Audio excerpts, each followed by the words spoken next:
by Sociopathic Thinkers. This is LB's podcast. My name is Craig, transmitting from beautiful Swampy Mango, South Florida, and today's date is Wednesday, November 13th, 2018.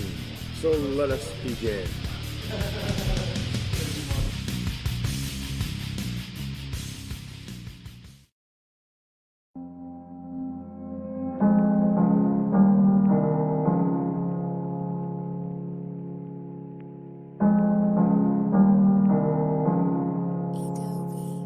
This is not a drill.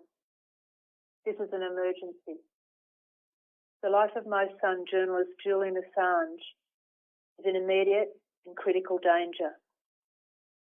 I thank you all for being here and listening to a mother's plea to ask your help to save him.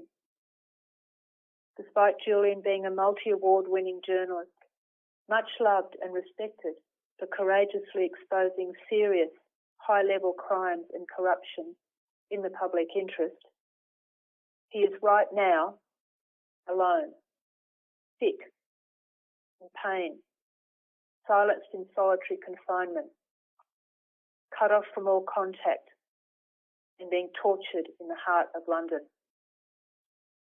The modern-day cage for political prisoners is no longer the Tower of London.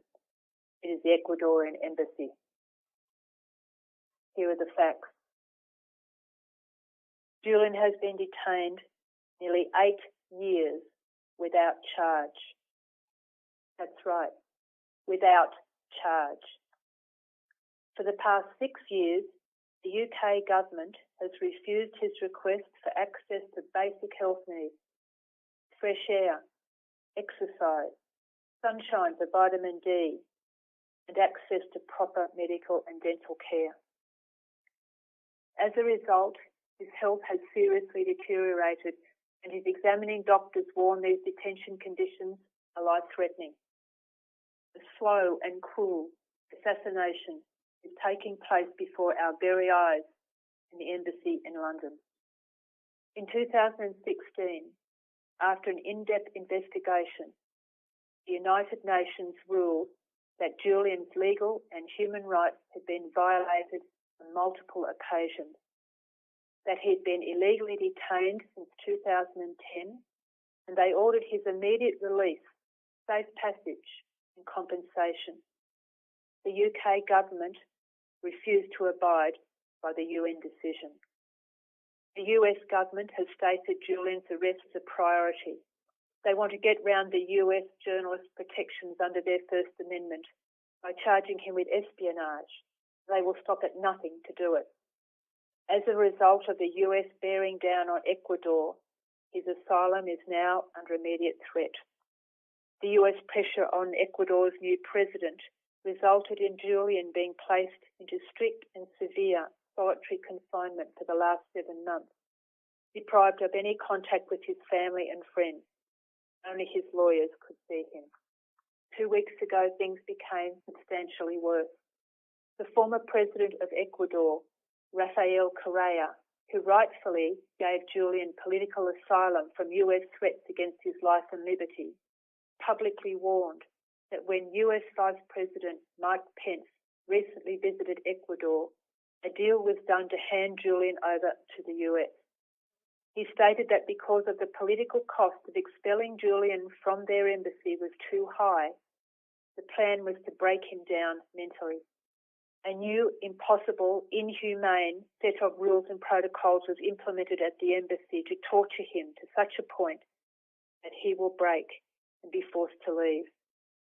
At the same time, a member of the Ecuadorian government repeatedly tries to cancel his Ecuadorian citizenship so he can be extradited directly to the US.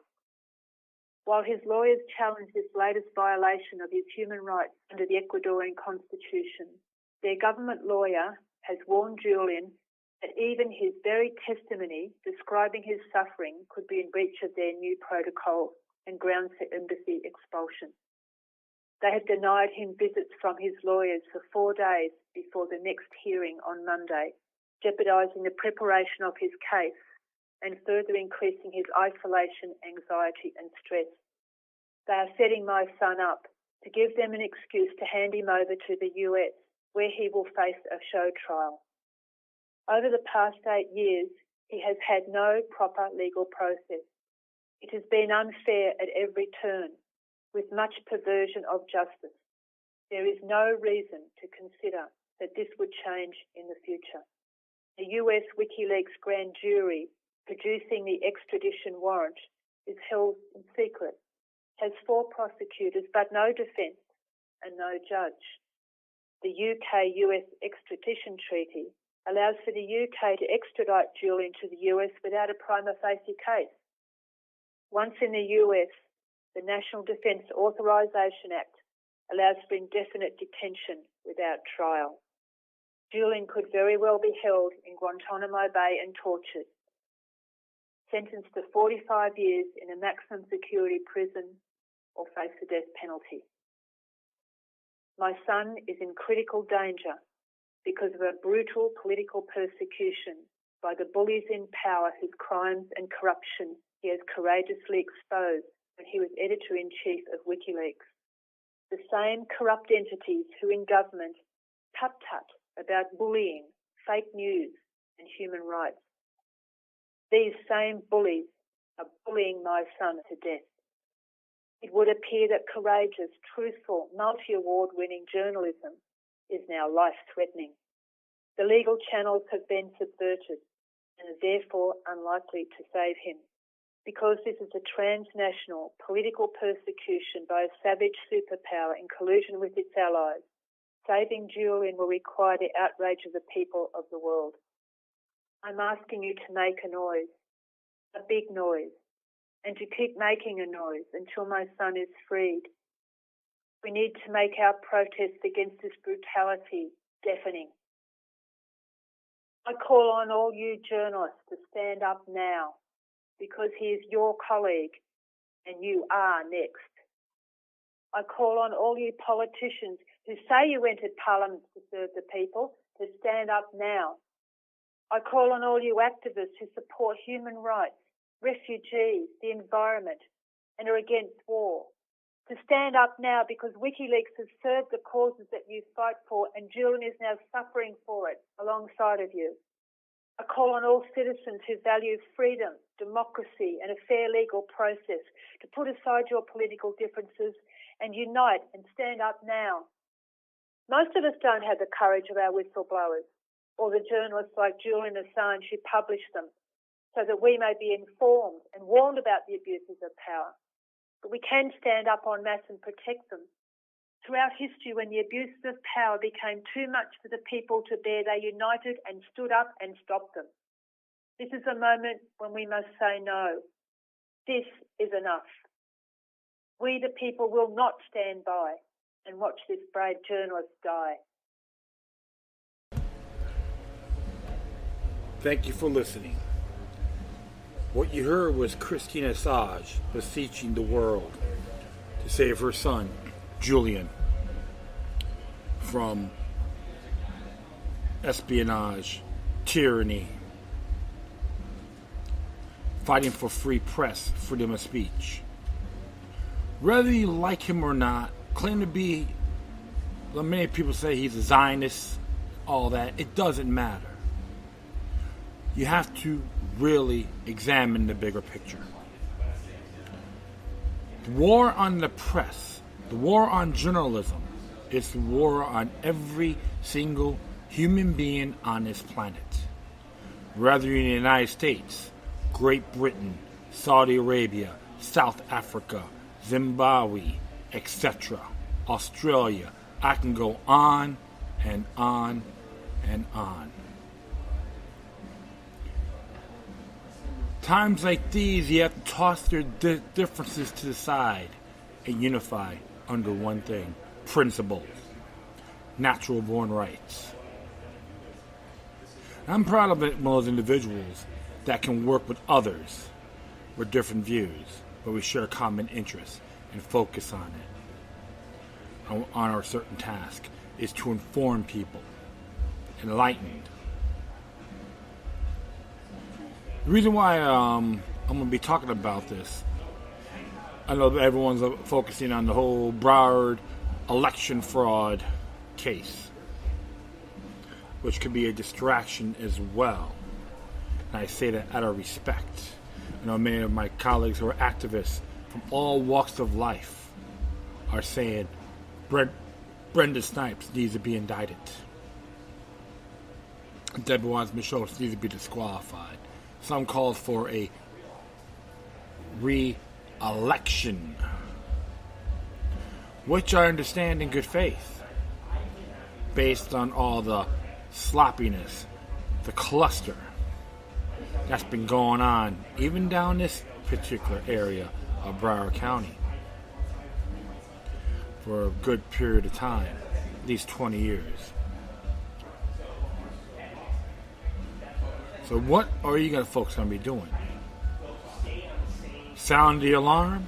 Spread the word? I'm going to do my part, and everyone should do theirs. Yes, I'm at Stash, 109 Southwest 2nd Avenue in the heart of the Hemisphere District of Fort Lauderdale. You may be hearing some sound check in the background, because there's a chance that with Revolution Live and America's Backyard. I just thank the folks here for letting me do my show. They really appreciate it. They don't bother me. They do their business. I do mine. And it's good to know your neighbors. Like I said, I live in Fort Lauderdale, so I like to know everyone as much as I can. Build a community relationship. We're going to make waves. You got to start from the bottom up, not top down. One of my comrades say that on some of these meetings. He's absolutely correct. In other words, plant a seed, not no tree. So I'm going to be narrating on what's going on with Julian Assange. And let's talk about a few other things. Yemen, of course, the real horrific ordeals happen over there, which is absolutely unacceptable. So this came out from the Activist Post, written by Aaron Cassell. It says here, Christine Assange issues call for all journalists, politicians, medical professionals, and activists to stand up for Julian Assange. As it reads here, WikiLeaks founder and former editor Julian Assange is in a dire need of health assistance, according to his mother, in an emergency plea to the world uploaded to the Unity 4J YouTube channel. Christine Assange urged officials to allow access to medical attention for her son and for the UK and Ecuador to end Assange's illegal 8-year detainment. 2 years of virtual house arrest, 6 years confined inside an Ecuadorian embassy without charge, as determined by the UN. Now, I'm not a big fan of the United Nations, but I have to agree with them on this particular matter. Fair enough, right? Absolutely. The past 6 years in the embassy, UK government has refused his request to access for basic health needs, fresh air, exercise, sunshine for vitamin D, and access to proper medical and dental care, according to Christine Assange and Julian Assange's lawyer, Greg Barnes. As a result, his health has seriously deteriorated. His examining doctors warn these detention conditions are life-threatening. The slow and cruel assassination is taking place before our very eyes in the embassy in London, Christine expressed. Assange's doctor, Sean Love, has previously stated in the opinion piece that depriving him from medical care is cruel, inhuman, and degrading treatment, adding, it's time for Australia to intervene. Other doctors who examined Assange, Sandra Crosby, the associate professor at the Boston University School of Medicine and Public Health, and Brock Chisholm, a clinical psychologists in London, have stated much the same. All three called for safe passage for Assange to a hospital in an article for The Guardian they wrote. While results of the evaluation are protected by doctor-patient confidentiality, it is our professional opinion that his continued confinement is dangerous physically and mentally to him, and a clear infringement of his human right to health care.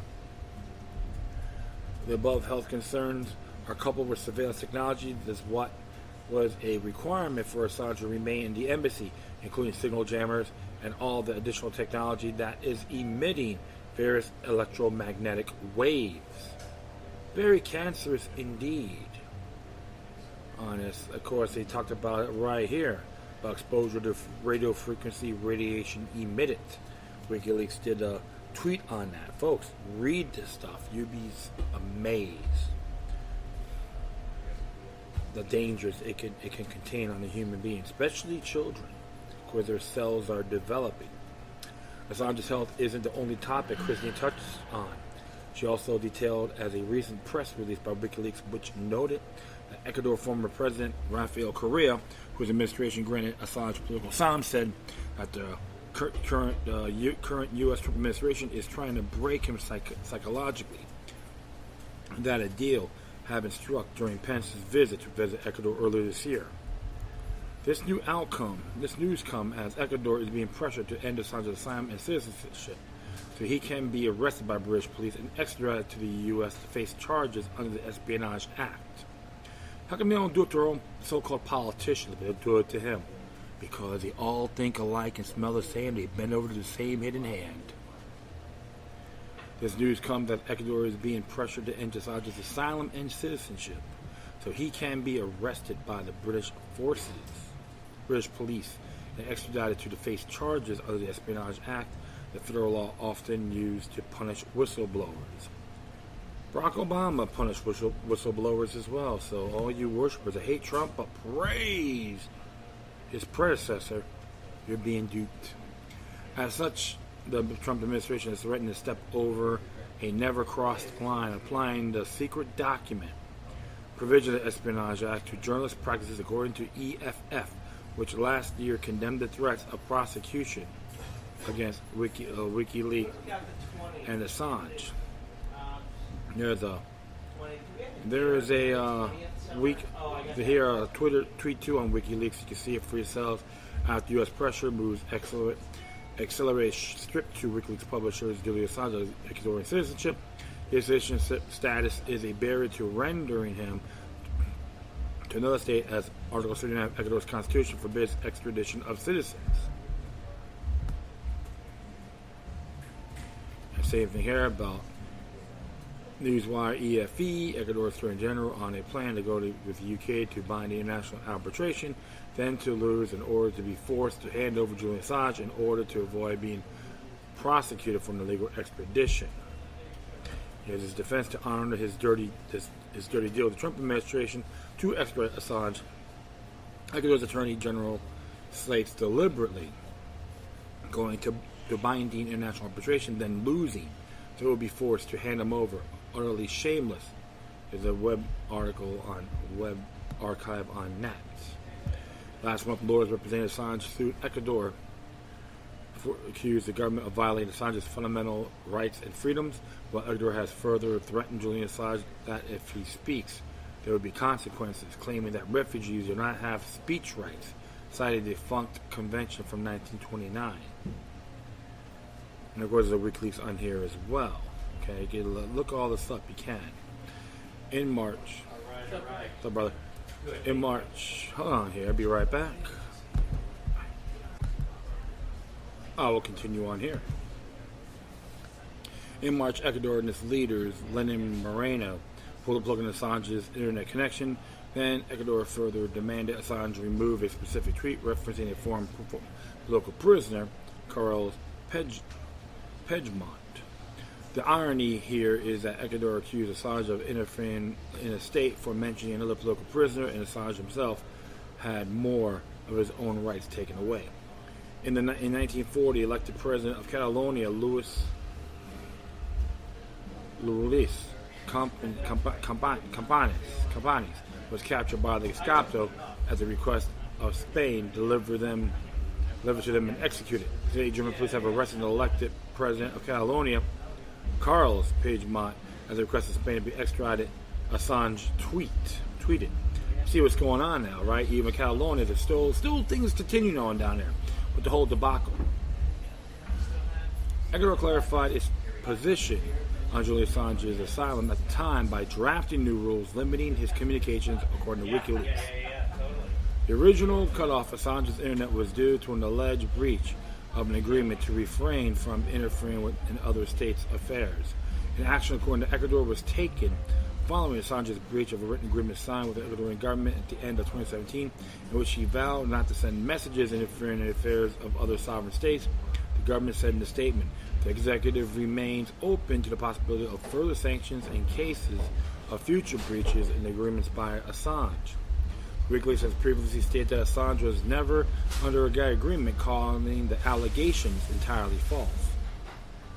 WikiLeaks believe that the fact their editor is being censored for what Ecuador is stating is interfering in the state is a huge step in the direction of setting precedent that would outlaw millions of Twitter users, all journalists, and more human rights workers, even if his rights are given back. Assange is not safe and is still facing the threat of extradition, which the war is on the stop, as activist posts previously reported.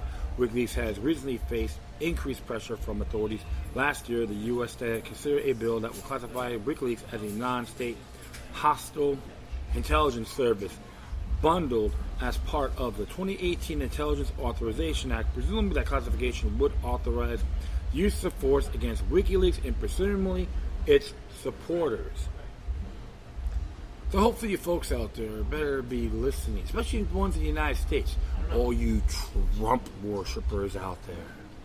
New Trump haters as well. I would oppose this particular language in there. Doesn't make people feel safe. Not more than a deception, a rhetorical sham.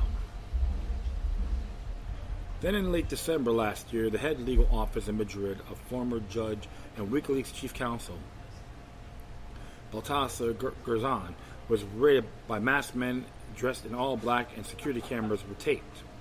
Despite the break-in, nothing was taken, and the operation was referred to be as being professionally done by police. The U.S. has been on a relentless crusade against WikiLeaks since May 2010 and considers Julian Assange's arrest a priority.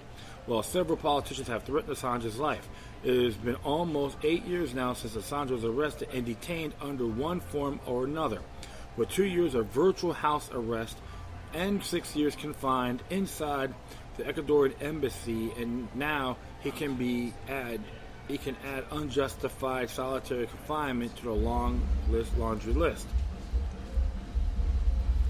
Meanwhile, it's previously been highlighted by activist posts that UK's Foreign Secretary Jeremy Hunt dared Assange to walk out of the Ecuadorian embassy.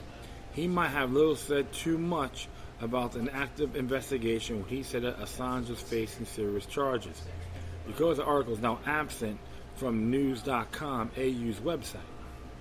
And it says here about the foreign minister taunts political refugee to give up asylum, so you gotta look at that as well. Charges against Assange in Sweden have been dropped, and he is facing only a minor charge in the UK for failing to turn up to a court hearing. So, it is unknown what serious charges Hunt was referring to unless they are sealed charges from WikiLeaks grand jury. This may be why the article was taken down at the time without notice. Display 404 error. It is worth noting that is exactly what happened when Tommy Robinson's stories were demanded to be deleted. WikiLeaks also highlighted early last month that U.S. Congressman wrote an open letter to Ecuador President Lenin Moreno stating that in order to advance crucial matters from economic operations to counter narcotics assistance to the possible return of USAID mission to Ecuador, we must first resolve a significant challenge created by a predecessor, Rafael Correa, the status of Julian Assange. One moment, looks like a train's coming by here. Alright, see what we got here. So, I like what it says. Let's open this up a little bit. Yay, how cute. We are very concerned with Julian Assange's continued presence at your embassy in London and his receipt of Ecuadorian citizenship last year. Most recently, we are particularly disturbed to learn that your government restored Mr. Assange's access to the internet. Oh my goodness. On numerous occasions, Mr. Assange has compromised the national security of the United States. He has done so by publicly releasing classified government documents along with confidential materials from individuals connected to our country's 2016 presidential election. As you yourself have noted, but he has repeatedly used his standing in the international media to meddle in the affairs of foreign governments such as Spain and the United Kingdom. This has frayed Ecuador relations with the like-minded government, Mr. Assange also remains wanted by British authorities for bail violation. It is clear that Mr. Assange remains a dangerous criminal and a threat to global security, and he should be brought to justice.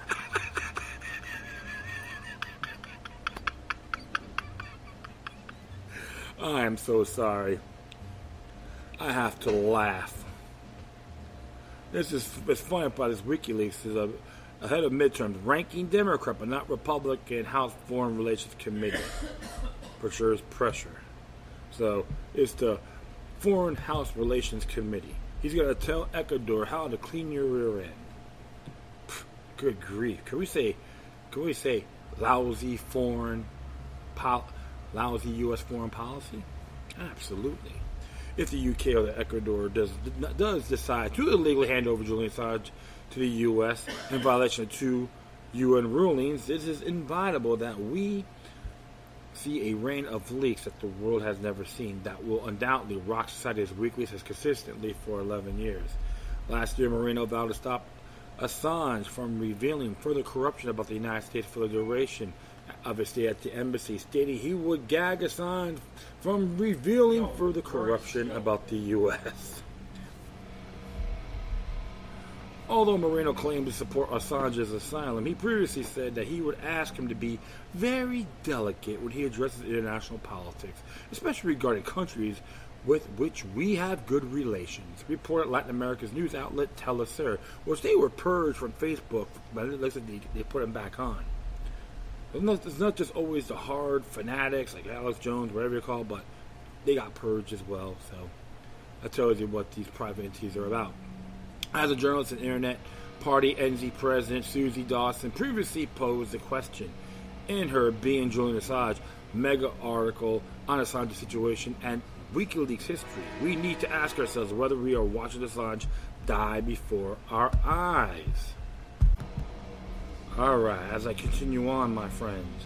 Yes, you're hearing music in the background from that metal band from the San Francisco Bay Area, Machine Head. Rob Flynn from Violence, and Phil Demmel as well. Alright, continue on here. Assange's situation is getting worse with each passing day between his health and the isolation without charge, which according to Human Rights Watch General Counsel Diana Poe Kemper is looking more and more like solitary confinement. And they have Assange's defense and the witch hunt. So, and the WikiLeaks witch hunt. Julian Assange needs support that isn't coming from mainstream media, the fourth branch of the government, Immortal Technique reference.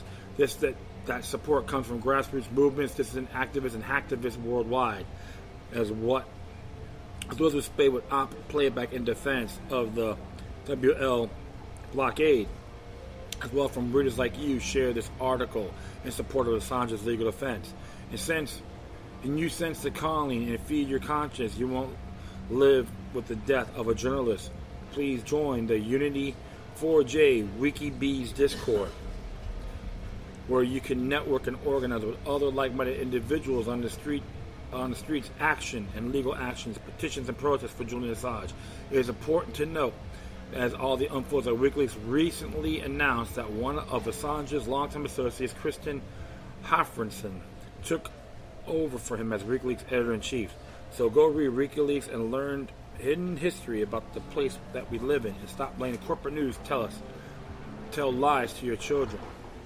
For the up-to-date, accurate information on Julian Assange's plight, see at WikiLeaks, Assange, Mrs., and at Unity 4 Twitter accounts. The website Unity 4J will be up to date with information, live streams, and basically protests will be held of Julian Assange. And this is true, my friends. And remember, this is just an example on the war on journalism. It's got to be that to everybody, regardless if we like these individuals or not.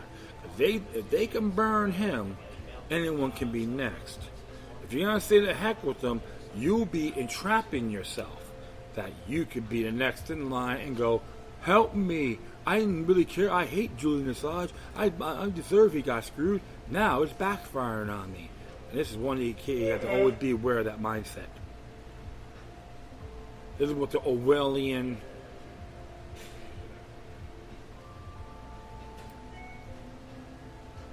indoctrinators want. Want us to be obedient, submissive, and kiss the floor they walk on.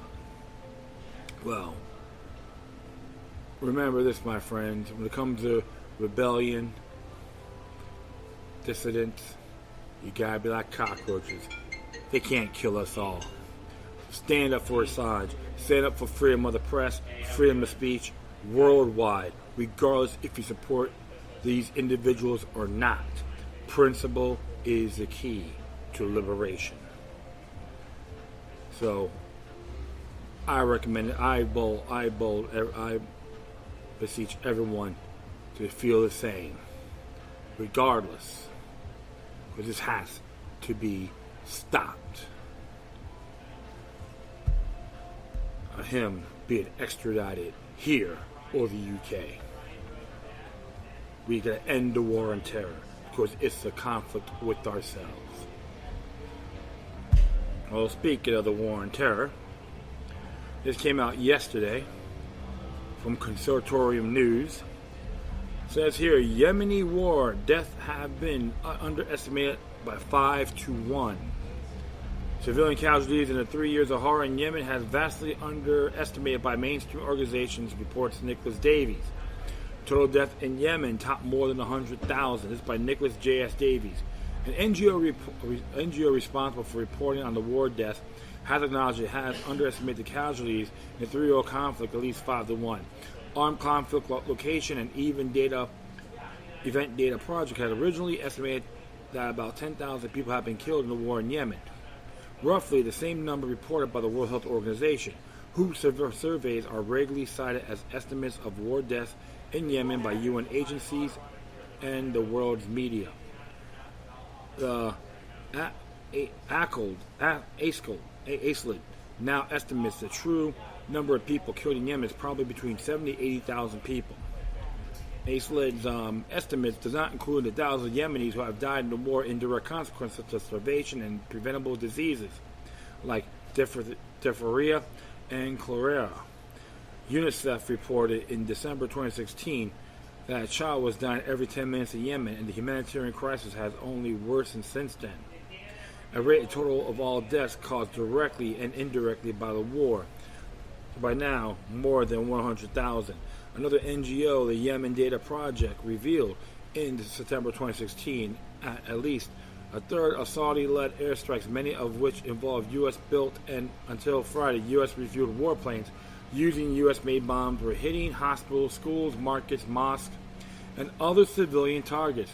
This has left at least half the hospitals and the health facilities in Yemen damaged or destroyed, according to the Yemen Data Report, leaving them hardly able to treat the casualties of the war or serve the communities, let alone to compile meaningful figures for the WHO's survey. Even comprehensive surveys, fully functioning hospitals would capture only a fraction of the violent deaths in a war-torn country like Yemen, where the most of those killed in the war do not die in hospitals. And yet the UN and the world's media have continued to cite the WHO survey as reliable estimates of the total number of people killed in Yemen.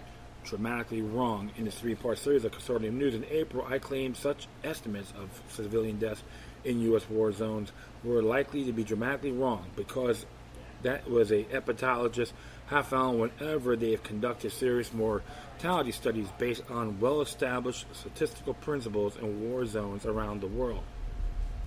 Epidemiologists recently used some of the same techniques to estimate about 3,000 died as a result in Hurricane Maria in Puerto Rico. Studied in war-ravaged Rwanda and Democratic Republic of Congo have been widely cited by Western political leaders and Western media with no hint of controversy.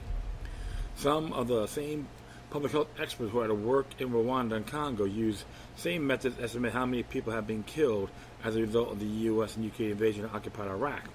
In 2 studies they published in the Lancet Medical Journal in 2004 and 2006, they found that about 600,000 people have been killed in the first 3 years of the war and the occupation. Broad acceptance of these results would have been politically disastrous for the U.S. and UK governments. It would also have further discredited the Western media that supported the invasion of Iraq and were still blaming the Iraqi victims of the illegal invasion of their country for the violence and the chaos of the occupation.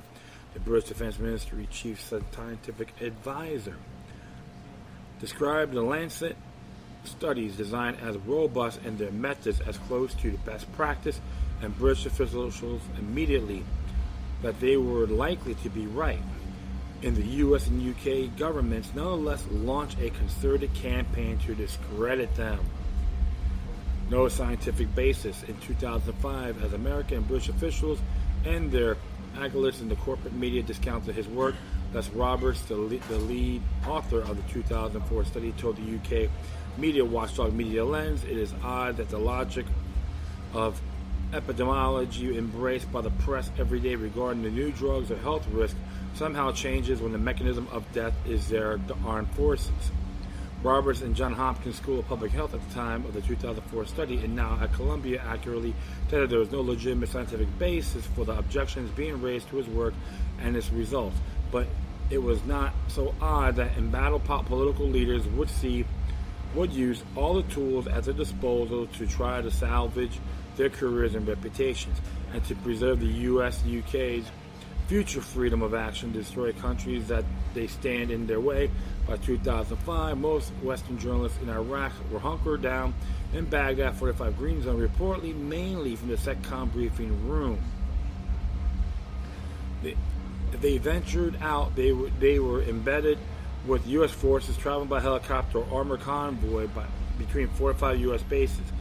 Jamal was one of the few brave, unvetted American reporting from Iraq. He later named his book about his time there beyond the Green Zone. Dar told me he thought a true number of Iraqis killed might be even higher than the Lancet studies estimates, and that it was certainly not much lower as the Western propaganda machine insisted it was. Unlike Western governments and the Western media in the Iraq case, and U.S. agencies and the same Western media in Afghanistan and Yemen, Assange does not defend his earlier inadequate estimates of war deaths in Yemen. Instead, is conducting a thorough review of his sources to come with a more realistic estimate of how many people have been killed. Working back from the present, it now estimates that 56,000 people have been killed since January 2016. Andrea Carboni of Assange told Patrick Cockburn of the Independent newspaper in Britain that he believes Assange's estimate of the number killed in 3.5 years of war on Yemen will be between 70,000 and 80,000 once it has finished reviewing its sources back to March 2015 when Saudi Arabia, the U.S., and their allies started the war. But the true number of people killed in Yemen inviolably been even higher than Assange's revised estimate. As I explained in my Consortium News report, no such efforts to count the dead, review media reports, hospital records, and other passive sources, no matter how thoroughly, can ever fully count the dead amid of the widespread violence and chaos of a country ravaged by war. This is why the epidemiologists have developed statistical techniques to produce more accurate estimates of how many people have really been killed in the world war zones. The world still waits for that kind of genuine accounting of the true human cost of the Saudi-U.S. war in Yemen, and indeed of all America's post-9/11 wars. As I said, an earlier version of this article appeared on Counterpunch. So the whole thing is this, my friends. It's a lot bigger than what it is, and accuracy is very effective. So you got to really look at these areas. So that's why an individual like myself don't like